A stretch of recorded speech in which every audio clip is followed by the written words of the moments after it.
coming up on Lawmakers.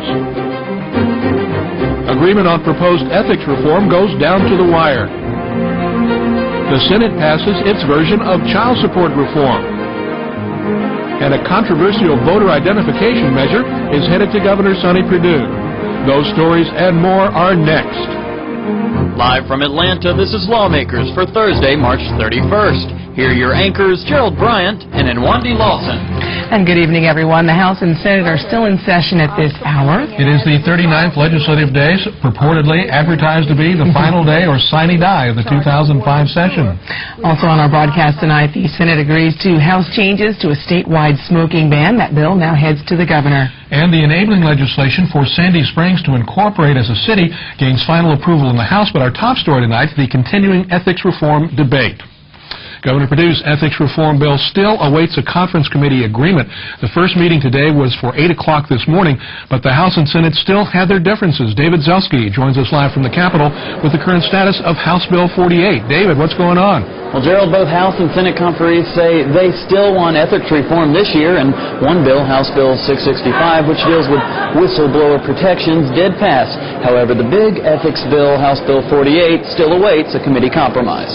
First, there was the 11 o'clock meeting. Plenty of lobbyists and media personnel, but no conferees until Senator Don Balfour arrived. The biggest issues are probably a conflict of interest provision that the Senate would like to put in. There's also, we came up with a way of putting a committee together to look at things, both Republicans and Democrats in the House and Senate, to try to look at some of these conflict of interest provisions that those are probably two biggest differences.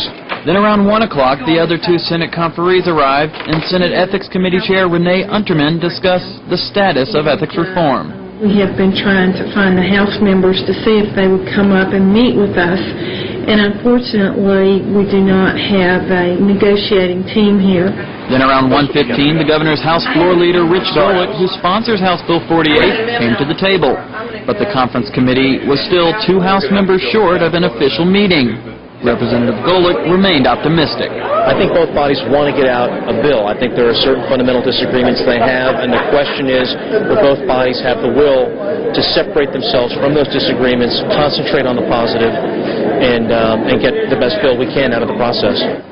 Now, if the conferees do not find a compromise on House Bill 48 tonight, then debate can continue when the General Assembly comes back in January 2006. They could also return tomorrow for Day 40 if they so choose, or even come back later this year for a special session. That, however, would be a decision for Governor Perdue. Reporting live, I'm David Zelski for Lawmakers. Or something could happen during the program, and we'll let folks know. Thank you very much, David. Well, the House voted to accept a conference committee report on a bill limiting the form of ID that voters can use when they go to the polls. House Bill 244 would limit such ID to one of 7 forms, all of which would have to have a photo on them. The issue has sparked emotional debate over the last several weeks. Here are the reactions to the bill's progress earlier in the week from Senator Kasim Reed and the bill's Senate sponsor, Chairman John Wiles of the State and Local Government Committee. This bill, importantly, provides a lot of certainty in the process that the person that's voting is actually the person that registered to vote, because we'll have that ID, the very ID that's required to get on an airplane, to rent a video at Blockbuster. You now will have to have some form of photo ID in order to vote. I think that the Republican Party is very good at staying on message. I think it sounds more polite to say that this was about a photo ID. This wasn't about a photo ID. This was about narrowing access to the ballot, denying African Americans access to the ballot, denying rural people access to the ballot, denying elderly people access to the ballot. So, no matter how many times you repeat something that's not true, it doesn't make it true. So what we're not going to do is to be baited into anger or frustration, but we're not going to stop. They're going to have to account for this. We're going to go back to our districts all over the state and explain in no uncertain terms what has happened to your voting rights in this state. Republican legislative leaders continue to say they're surprised by the intensity of opposition to photo IDs at the polls. In a Wednesday news conference, I asked Senate President Pro Tem Eric Johnson if he was expecting the emotional debate stirred by the legislation. No, we weren't, and still are surprised about it. Polling shows that 75% of African Americans want photo IDs. They want their votes protected just like all voters. So we've tried to, we did some improvements to the original version of the bill. We're providing free photo IDs for those that can't afford it or older folks that don't drive. We give them one warning and come and vote without it. Next time you come, you have to have it. I think people didn't like the old system where you just dug around in somebody's trash can and came up with somebody's utility bill and used that to vote. And so going to a photo ID that's sort of government issued is a proper way to secure the people's elections. Again, the Conference Committee report on House Bill 244, which includes the photo ID provisions for voting, has been approved by the House and awaits action in the Senate. Well, in other news, the Senate has agreed to the House's changes to a bill that bans smoking in many public facilities. Senate Bill 90 now awaits the governor's signature in order to become law. Lawmakers Chriss Knight joins us live from the Capitol with more on that story. Chris. Well, and Wendy, Senate Bill 90 would ban smoking in many restaurants and other public facilities in Georgia. But the bill would allow smoking in restaurants that serve exclusively to customers 18 and over and facilities that have a separate room with a separate ventilation system. Senator Don Thomas, author of Senate Bill 90, says he's been fighting to pass this legislation for over 4 years. So it's going to go a long ways in eliminating smoking and keeping our young folks from beginning the bad habit. We just believe that every person has a right to breathe smoke-free, pure air, and that the right to breathe smoke-free air supersedes the desire of smokers to smoke indoors. Representative Stacey Reese is the bill's sponsor in the House. He says the changes made to Senate Bill 90 during the debate in the House made a stronger piece of legislation. We also added an amendment that would allow private clubs to have smoking rooms, as well as VFWs, the American Foreign Legions, things of that nature as well. So we were very pleased that the House passed still what we believe is a very strong bill. We think it's a bill that Georgia's going to be very happy with. I think it's just great. We've been working on this for 4 years now, and the people of Georgia have become educated. They know that secondhand smoke is bad and injures everyone, and so we're proud of our almost 9 million people in Georgia for asking for this legislation. Well over 80% of Georgians favor this legislation. There is another exception to the bill. Small businesses, excluding restaurants with less than 10 total employees, are exempt from the smoking ban. Again, the Senate agreed to the House's changes by a vote of 46-4. The bill now heads to the governor's desk for him to sign into law. Reporting live, I'm Chriss Knight for Lawmakers. Thanks for that update, Chris. Well, there was compromise today on a bill allowing Sandy Springs to incorporate. It pits North against South in the House. Representative Wendell Willard defended the right of the northern suburb to retain its tax dollars, while Representative Bob Holmes argued that this set a dangerous precedent. You have a northern area, you have a southern area, and then you have this great big city in the middle, which is the city of Atlanta. So what we're saying is there should be a recognition as far as accountability to the funds within those two areas, and that's what the bill primarily does. Yes, sir, I understand. But this bill makes it analogous to saying every penny collected in the Midtown Tax District has to be spent in the Midtown Tax District, because in this bill it says if you collect it in the north, you got to spend it in the north. Is that what this bill does? For the services provided by the people who pay for them. That's the whole idea. It is felt to be an accountability issue that we have very distinct in Fulton County. Representative Holmes, just like you have two separate cities. You have the city of Atlanta, and then you may have the city of Decatur. And both of them provide a tax base, but they also have services provided. But you don't see city of Atlanta's tax monies being used by the city of Decatur or vice versa. The House adopted the Conference Committee report on House Bill 36. That vote was 119-31. It awaits confirmation by the Senate. The House approved the measure aimed at providing driver's education for Georgia teens. Representative David Ralston explained Senate Bill 226. That's the tragedy of young people seemingly every weekend or every other weekend dying on our roads here in Georgia. Many of those deaths result from alcohol. Many of them result from speeding or other traffic violations. Oftentimes they result simply from inexperience. Also known as Joshua's Law in honor of a teen driver killed in 2003, the plan to use motor vehicle funds to finance driver's education was opposed by some legislators. Others said that no price was too high to save young lives. A simple $15 seatbelt fine would wind up being somewhere time you figure all the court add-ons and everything, is it not true, around $100 or so?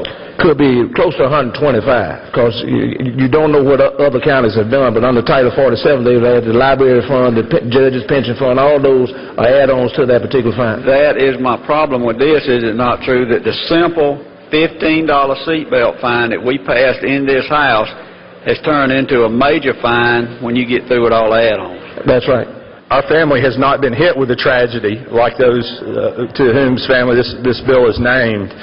But I would say to this body, it is much easier to inconvenience a teenager a little bit. And I hope we don't have to do that after the Commission puts their information together and makes these classes available to all our teenagers. But I would submit to you that it is easier to inconvenience a teenager a bit than to attend one's funeral. The House approved that measure 136 to 25. House changes to the bill must now be approved by the Senate. Meanwhile, both the House and Senate have agreed to a bill that will overhaul the way child support orders are calculated in the state of Georgia. House Bill 221 will set up a committee to explore new formulas for deciding how much a custodial parent will be awarded from the non-custodial parent. Lawmakers Jesse Freeman joins us live from the Capitol with more on that story. Jesse. Well, thank you, Gerald. House Bill 221 would require judges to consider the income of the custodial parent when calculating child support orders as a preliminary consideration. Currently, that's only a secondary consideration. The Senate debated for 2 hours on the issue this afternoon. Ever since I've been here, I have had and heard complaints about how unfair the system is. And after looking into the system and questioning and listening in particular to fathers, I agree the system is unfair. This bill will have a dramatic and traumatic effect on families throughout the state of Georgia. I think it also suffices to say that there's a lot of unanswered questions regarding this bill and the implications that this bill will have on the families in this state. What HB 221 amounts to is some rancid, ill-conceived tripe that may be best characterized as bovine excrement. This is not about children, ladies and gentlemen. It is about money. Pure and simple. And this enactment would have the effect of, I believe, of favoring the children of Georgia by, first and foremost, it is an attempt to involve both parents in the parenting of children of divorce. Now, many of the details for the new formula will be worked out by a board to be appointed by the governor. After the Senate passed the bill, the House voted to agree to some minor changes, and the bill now heads to the governor's desk. Reporting live, I'm Jesse Freeman for Lawmakers. Thank you very much, Jesse. Meanwhile, Democratic leadership spoke out against the budget and other issues during a press conference yesterday. House Minority Leader Representative DeBose Porter says the health care budget has been balanced by liking out children, citing cuts made to the Peach Care for Kids program. It continues the lockout. It does not treat Peach Care like other insurance programs. It does not allow ways to pay premiums at the local level. And the net effect is they have balanced that part on the budget on children's health. Now, what is the alternative for people with children who are sick? They will show up at the emergency room and go into the indigent care side of the budget, which will be more expensive to take care of. So to continue to lock children out this way for 3 months, unlike any other insurance plan, we think is outrageous. The Democrats also commented on House Bill 244, which limits acceptable forms of identification for voters at the polls to 7 forms of picture IDs. As we reported, a compromise on that has passed the House and Senate, or at least awaits approval in the Senate. Senator Tim Golden says in addition to impacting minorities, the legislation also would harm the elderly in Georgia. The driver's license lines are very long. To ask a senior citizen who's 75, 80 years old to stand in line to wait to get a driver's license to vote is wrong. And the present system's working. The AARP has come out obviously opposed to this legislation, saying that 35% of those over age 55 do not have a license. I know that my late aunt never learned how to drive and never had a driver's license. And quite frankly, this debate is really focused in the wrong areas. I mean, if you really want to do something about fraud, as they say, look at absentee ballots. There is abuse, and that's where the abuse is. Senator Golden also said that 36% of Georgians 75 years and older do not have a driver's license. Well, at this hour, the General Assembly is still in the process of finishing the business of this legislative session, but a number of significant bills are already in the governor's office. On day 39, the General Assembly has approved monies to complete the current fiscal year, as well as a budget for 2006. House Bill 84 cleared the House and Senate in February, and House Bill 85 passed earlier this month. Both require the governor's signature. The governor has also received one of the bills paving the way for Sandy Springs residents to vote to become a city. House Bill 37 cleared the House March 10th and the Senate on March 14th. The bill now needs the governor's stamp of approval. And 3 parts of the governor's business platform are back on his desk awaiting his signature. The Wireless Privacy Act, allowing consumers to opt out of having their cell phone numbers published, passed the Senate in late February. The House approved the measure on Tuesday. A move to crack down on Internet junk mail, the Slam Spam Email Act, passed the Senate in early March, and the House agreed on Tuesday. And Senate Bill 125, creating a statewide tourism marketing board, has cleared both chambers and now awaits the governor's signature. The governor's plan to revise criminal trial proceedings and give the prosecution and defense equal jury strikes has also made its way through both houses. House Bill 170, the Criminal Justice Act of 2005, now awaits the governor's signature. In education, a proposal to open a virtual high school passed the Senate in January and the House in February. Senate Bill 34, creating a Master Teacher Certification Program, was adopted by the General Assembly, and both measures now await the governor's signature. Governor Perdue has already signed into law House Bill 263, allowing tax deductions for teachers who use their own money to purchase classroom supplies. Moving to environmental legislation, the governor's land conservation plan, expanding the green space program statewide, passed both legislative bodies by mid-February. Governor Sonny Perdue has yet to sign the measure. The 2006 congressional races could be decided according to new maps adopted by the General Assembly. House Bill 499 now awaits the governor's signature. The first bill signed by the governor this year altered the civil justice system to cap the maximum non-economic damage amount that can be awarded in tort cases. Turning to social issues, House Bill 97, which places a waiting period on abortion and requires medical providers to give women abortion information, has passed both the House and Senate. It awaits the governor's signature. On the highways and byways, the General Assembly voted to authorize the Department of Transportation to convert emergency lanes into flex auto lanes to alleviate traffic congestion. House Bill 273 currently awaits the governor's signature. On sine die, those are some of the important pieces of legislation that have cleared the General Assembly. Well, it has been a hectic day at the Capitol as Day 39 instead of Day 40 becomes the final day of the session. Maybe. We're not for sure about that yet. Let's check in live with Tom Crawford, national editor of CapitolImpact.com, for his perspective on the day's events. Tom, you have been over there at the Capitol, so you might be a little more aware of what's going on. Any update on the ethics legislation? Is it still stalemated? It's still stalemated as of this point, Gerald. I heard just a few minutes ago that House members who have been in recess for a little while are coming back at 7:30. They're going to tell them at that time if any progress has been made or not. Right now, the issue very much up in the air as to whether they will actually get out of here or not tonight. Do you know what appears to be what is the stumbling block in an agreement on ethics?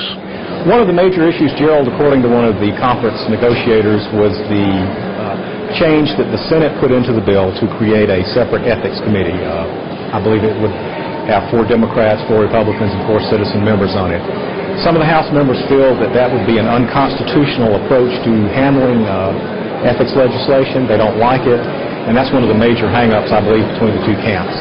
What are the options left at this point? They actually scheduled it so there is a Day 40. They could come back tomorrow. Do you think there is a likelihood of that, or are we about to find that out when the House comes back? We'll find that out pretty soon.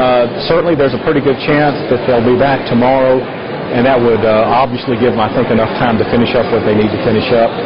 But I think there's a lot of people who really do want to go home tonight, so there is still some pressure to try to reach an agreement pretty soon.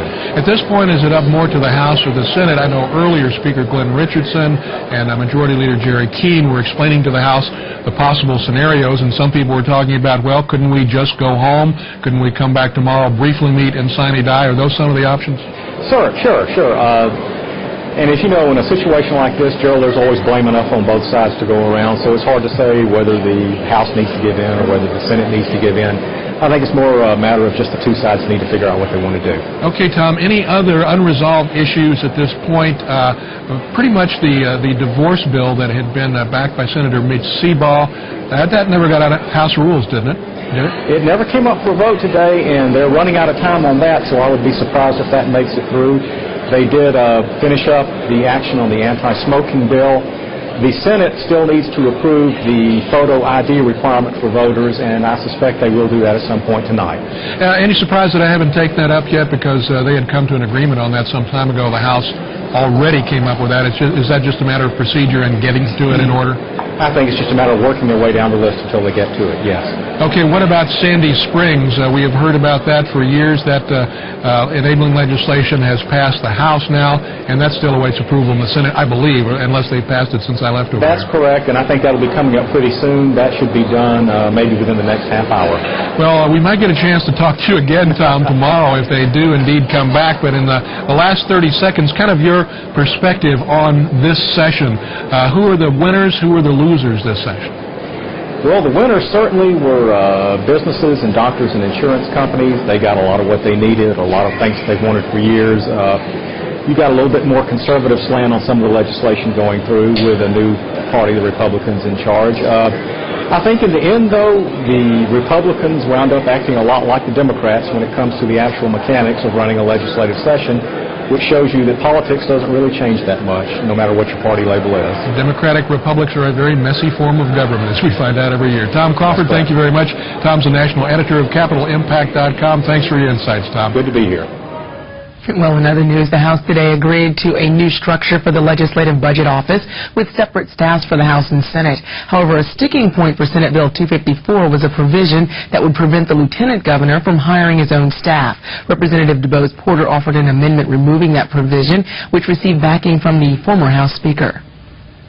This is not just about a Mark Taylor, Eric Johnson. This is about a constitutional officer of this state, and whether you're going to give them the respect to be able to manage that office in the way the people have entrusted he or she to do that. You know, if anybody had a lot to do with Governor Sonny Perdue being elected, I think it was probably Lieutenant Governor Mark Taylor. And it was because of the way he treated him in the Senate.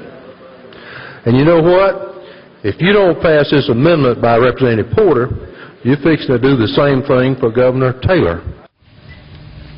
The House adopted the Porter Amendment and passed Senate Bill 254 by a vote of 108 to 59.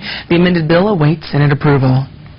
And in the Senate today, a vote to agree to House changes to Senate Bill 174. That bill allows some small businesses to offer health insurance plans that don't include all state-mandated coverage. Senator Cecil Staton spoke for the bill, but Senator Steve Thompson said it was a bad idea. First, Senator Staton.